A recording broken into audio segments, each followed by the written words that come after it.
I think the situation in Somalia today is pretty dire, and it's very concerning. I try to follow it from afar. I talk with a lot of people. Everything that I'm hearing, everything that I'm reading points to a situation of a country in crisis.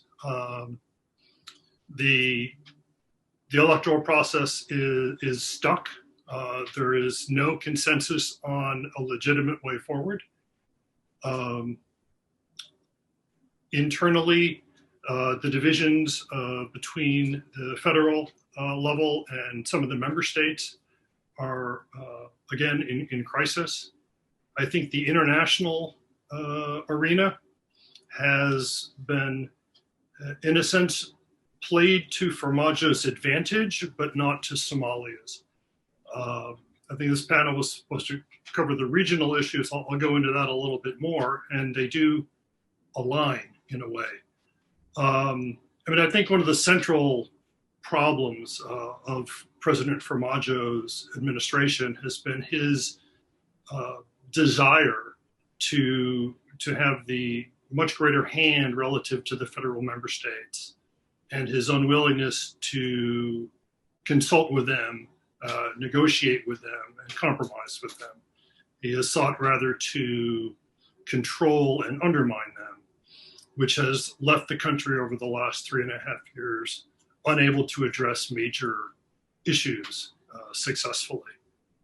How this has played into the international sphere is in many ways. For example, if you look at the Gulf crisis, where when this broke in, I think it was June of 2017, I was out as ambassador, and at the time, it came about suddenly, and I thought that the president at the time took a courageous and possibly correct position of trying to remain neutral and withstand pressure from UAE in particular to publicly align with UAE and Saudi Arabia against Qatar.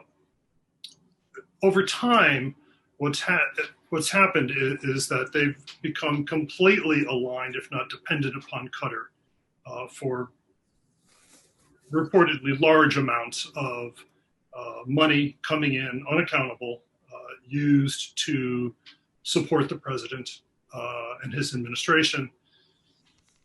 UAE is completely on the outs, although I think still is working with some of the member states as they did before. So the president has supported his position by aligning with Qatar.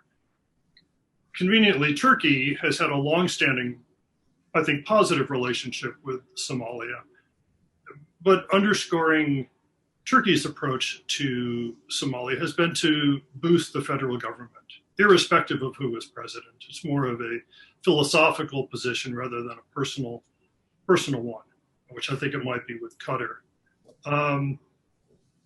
In the Horn of Africa, the president, I think, has acted to weaken relations with Kenya, a very important neighbor, in a way that's rather dramatic and dangerous. And even in the past week, where he has broken relations and he has troops in Ghetto, supposedly to control the border with Kenya, more to, I think, control part of Jubaland and weaken President Madobe's hold. But so the situation with Kenya is very bad. With Ethiopia, it improved with President Abe, Prime Minister Abe, who shifted Ethiopia's position a bit from supporting member states to more support for the federal government, which suited FARMAJO. And he created, or was part of this alliance with Ethiopia and Eritrea. Now, Eritrea, it's not a democratic state. It's a repressive state. It's still not rejoining IGAD, and it doesn't appear to offer Somalia very much as a country, except possibly some, training for security forces and things like that, which again would advantage President FARMAJO.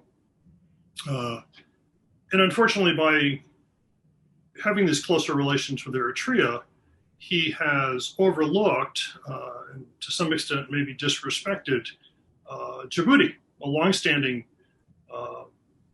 majority Somali partner nation of Somalia.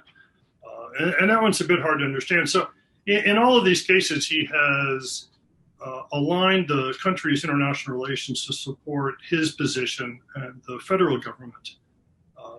But I'm not sure that in many cases, particularly with Qatar, that it's very sustainable past a FARMAAJO administration. So, I think I'll stop there and let some other folks take over and answer questions.